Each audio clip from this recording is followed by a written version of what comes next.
Bonne année à tous et à toutes. Je vous souhaite évidemment la santé, de la réussite dans tous vos projets, évidemment plein de positifs. J'espère que vous avez aussi passé de bonnes fêtes, mais c'est déjà la fin de 2025. Comme l'année dernière, on commence la nouvelle année avec un récap de l'année passée, niveau musique, séries et films. Avant de commencer, je voulais d'abord vous remercier pour cette année 2025 qui a été quand même riche en contenu puisqu'on a sorti 24 vidéos sur la chaîne, même si la plupart c'était des flash FF et que j'ai dû arrêter malheureusement. Merci pour votre soutien parce que ça m'a fait extrêmement plaisir et ça m'a permis de me focaliser sur le nouveau format sur la chaîne qui j'espère vous plaît parce que moi je prends beaucoup de plaisir à les faire. En tout cas on continue 2026 sur cette lancée, j'ai plein de projets en tête et j'espère que je vais pouvoir les faire. Voilà, donc une chose, restez branchés. Sur ce, j'ai hâte de vous partager mon année 2025 et peut-être vous faire découvrir des œuvres ou des artistes que vous avez ratés. Donc on va y aller, c'est parti. On commence avec la partie musique, mais il y a du rebondissement.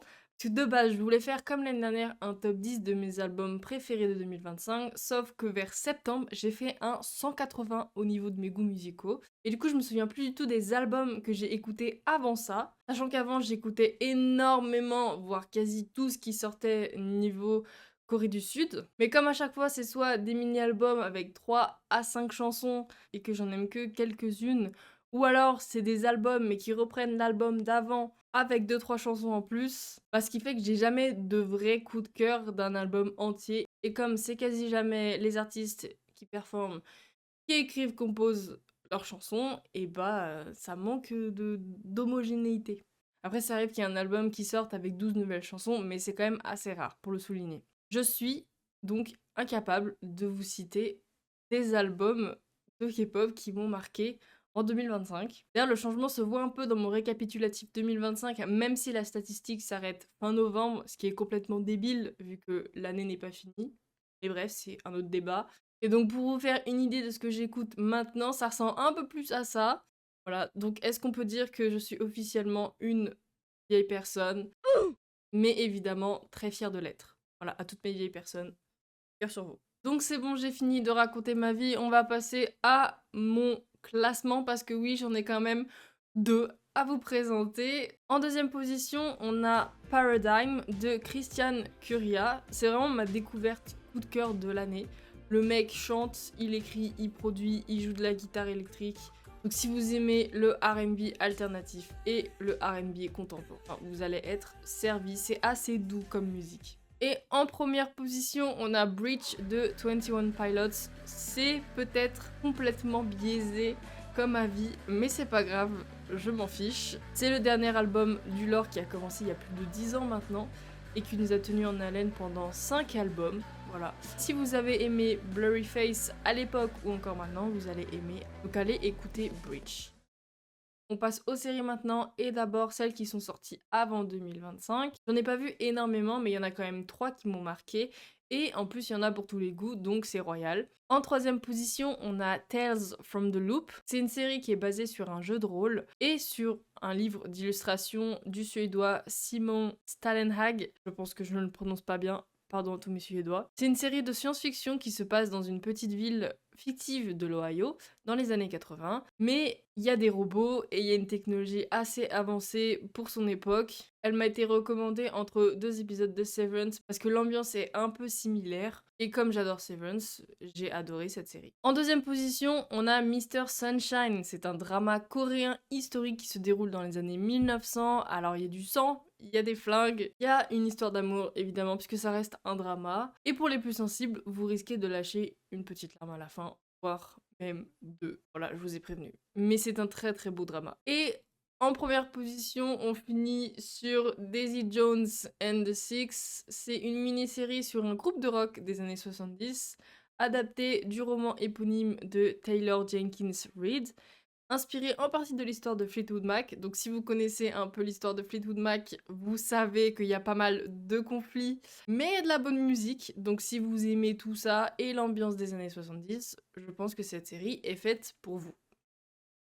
Les séries de 2025 maintenant, j'en ai regardé 24 et j'ai décidé de vous partager mon top 9 de 2025. On commence en 9ème position avec la série Adolescence. Je sais que tout le monde en a parlé, la série a gagné 9 Emmy Awards. complètement méritée d'ailleurs. Déjà, si vous l'avez pas vue, il faut que vous la voyez. Voilà, la cinématographie est incroyable. Le fait que l'épisode entier soit un seul et même plan séquence. Et que dire du jeu d'acteur qui est juste incroyable. Et surtout le petit nouveau, enfin je dis le petit nouveau, il a 16 ans quand même, mais Owen Cooper, voilà. Je pense qu'on va le retrouver assez rapidement un peu partout sur nos écrans. Bref, c'est un excellent drame psychologique. En 8e position, on retrouve Pluribus. Qu'est-ce que vous voulez que je vous dise? Voilà, encore une masterclass de Vince Gilligan. Voilà, pour ceux qui n'en ont jamais entendu parler, c'est le père de Breaking Bad et de Better Call Saul. Et évidemment, nous sommes à Albuquerque. Et un virus va transformer l'humanité entière en une seule et même conscience, à quelques exceptions près, puisqu'évidemment, il n'y a pas de série sinon. Donc c'est très dystopique, finalement, c'est très humour noir, mais c'est très coloré aussi. Vive les couleurs, je vous laisse vous faire votre propre avis. À la 7e position, on a la saison 5 de Slow Horses, toujours adaptée de l'œuvre éponyme de Mike Heron, et toujours en compagnie des meilleurs agents des services secrets anglais, ou les pires, on sait pas trop. Gary Oldman, c'est toujours un grand oui, l'humour noir, c'est toujours un grand oui, et les fiascos, évidemment, c'est un grand oui, Slow Horses, c'est un grand oui. En 6e position, on a la 6e et ultime saison de The Handmaid's Tale, toujours basée sur l'œuvre de Margaret Atwood, et c'est enfin sorti cette année. Pour ceux qui se demandent, oui, la série a commencé en 2017, ça fait 8 ans, et il était temps que ça s'arrête. Pour ceux qui ne l'ont pas vu, je vous la conseille fortement, surtout que tout ce que Margaret Atwood elle a écrit dans son livre et tout ce qui arrive dans la série, ce sont des événements qui se sont passés dans le monde ou qui se passent encore aujourd'hui. Donc ça a une dimension assez inquiétante, assez lourde, mais c'est quand même une série à voir. Et pour ceux qui avaient suivi la série, c'est peut-être la fin de Dune et compagnie, mais ce n'est pas la fin de Gilead, puisque l'adaptation de la suite, The Testaments, devrait sortir cette année. En 5e position, on a la saison 2 de Andor, c'est la dernière saison qui fait le lien entre la première et Rogue One. Et honnêtement, c'est la seule série Star Wars qu'il faut regarder après le rachat de Disney. C'est la seule qui vaut le coup. Voilà. Là encore, ça fait écho à ce qui se passe un peu partout dans le monde et ça fait du bien de voir une série qui va frontalement. Vraiment, même si vous n'aimez pas Star Wars, ça vaut le coup de regarder puisque l'univers sert simplement de contexte à la rébellion plutôt que de fil conducteur. En 4e position, on a House of Guinness. Ça, c'est pour tous mes buveurs de bière. C'est une série qui est basée sur la fratrie de la famille Guinness après la mort du paternel. C'est dans la même veine que Peaky Blinders, puisque c'est fait par la même personne, donc si vous avez aimé l'une, vous aimerez l'autre, forcément. On passe maintenant au top 3, et en 3e position, on a la saison 1 de Common Side Effect, une série d'animation pour adultes, avec un mec qui découvre un champignon assez spécial avec des vertus, disons, qui peuvent changer le monde. Évidemment, il va voir le gouvernement et l'armée au cul, et ça parle de conspiration, ça parle de champignons. Je le vends très mal, mais faites-moi confiance, 100% là-dessus. En 2e position, on a The Studio, la saison 1. Si vous aimez le monde du cinéma, si vous aimez les satires, si vous aimez les plans séquences, vous allez adorer The Studio. En première place, nous avons la saison 2 de Severance. Je ne peux pas trop développer sans spoiler, mais juste peut-on parler de cette fin de saison? Qui dit mieux? C'est comme ça qu'on fait une fin de saison, moi je vous dis. Voilà, j'ai hâte de voir la saison 3. Si vous ne l'avez pas vue, regardez Severance. On passe maintenant aux films. Et tout d'abord, les films sortis avant 2025. Alors j'en ai vu plus de 300, mais il y en a 6 qui m'ont marqué cette année et qui sont juste incroyables du début à la fin. À commencer avec The Secret Life of Walter Mitty, qui est juste un film incroyable où on a vraiment l'impression de voyager. C'est vraiment un film sans prise de tête. Donc si vous ne savez pas quoi regarder, si vous n'avez pas envie de réfléchir, si vous n'avez pas envie d'avoir mal au crâne, si vous avez juste envie de vous poser dans votre canapé, juste regardez ce film et vous me remercierez plus tard. En 5e position, on a The Wild Robots, qui est un film d'animation tout mimi, voilà. Petit disclaimer, prenez des mouchoirs si vous êtes un peu sensible. En 4e position, on a The Fall, et que dire d'autre à part Lee Pace. Et vraiment, la relation entre les deux personnages principaux est juste trop mignonne. Voilà, et prenez des mouchoirs aussi. En 3e position, on a Flow. Alors, je ne vous dirai pas l'état dans lequel j'étais tout le long du film, mais c'était quelque chose. Et il y a pas de dialogue, puisque ce sont des animaux. Mais c'est quand même 10 sur 10, voilà. Et pour les plus sensibles, je le redis, mais prenez des mouchoirs et pas qu'une boîte cette fois-ci. En deuxième position, on a A League of Their Own. C'est l'histoire des premières femmes qui jouent dans la ligue de baseball féminine pendant la Seconde Guerre mondiale et qui vont tout défoncer. Est-ce qu'il vous faut autre chose pour regarder ce film? Je pense que non. En première position, nous avons une petite pépite, même grosse pépite. Je vous présente Sing Streets. Si vous mixez un garçon qui monte un groupe de musique avec ses potes pour impressionner une fille, avec des tenues qui peuvent parfois piquer les yeux et les années 80, vous avez le mix parfait, vous avez la comédie musicale parfaite, vous avez Sing Streets. On passe maintenant aux films qui sont sortis en 2025. Alors sur tous les films qui sont sortis cette année, il y a tout ça que j'ai pas vu. Voilà, parce qu'il y en a, j'ai pas eu le temps. Ou alors, c'est pas sorti en France encore. Ou ça sortira même jamais pour certains. Mais j'en ai quand même vu 60, ce qui est pas mal. Et j'en ai retenu 9 dans le lot. Avec pour commencer Caught Stealing, un film qui part très rapidement en sucette, mais dans le bon sens du terme.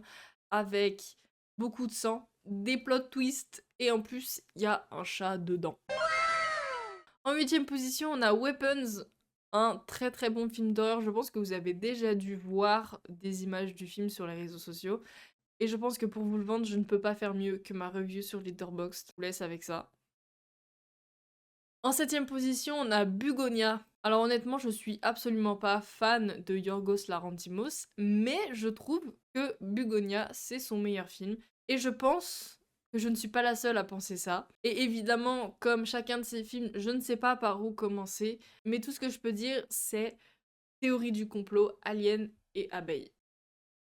En sixième position, tout simplement, on a Superman, le meilleur film de super-héros de ces dernières années, tout simplement. En cinquième position, on a le film d'animation The Bad Guys 2, et que je trouve bien meilleur que le premier. Voilà, et petit rappel, les films d'animation ne sont pas que pour les enfants. En quatrième position, on a Eternity. Déjà, première chose, ça fait extrêmement bien de voir un film qui ne soit pas pâle ou qui ne soit pas giga sombre et qui soit bien éclairé. Parce que là, il y a des couleurs, ça pète les yeux visuellement, c'est très très beau. L'histoire est très belle, l'histoire est originale. C'est un film sans prise de tête. Vous pouvez regarder ça sur le canapé. On passe maintenant au top 3, roulement de tambour. En troisième position, on a la première partie de 28 Years Later, qui est un très très bon film d'horreur post-apocalyptique. C'est le troisième film de la franchise. Et je pense que ça apporte beaucoup de choses de le voir au cinéma pour être bien pris dedans. D'ailleurs, la partie 2 sort dans quelques jours, le 14 janvier, si je dis pas de bêtises. Donc si vous voulez rattraper votre retard, vous avez 6 jours à l'heure où je tourne cette vidéo. Et pour ceux qui ont vu le film, je veux juste rajouter 2 mots. Vous saurez de qui je veux parler, mais le Lorax est dans le film.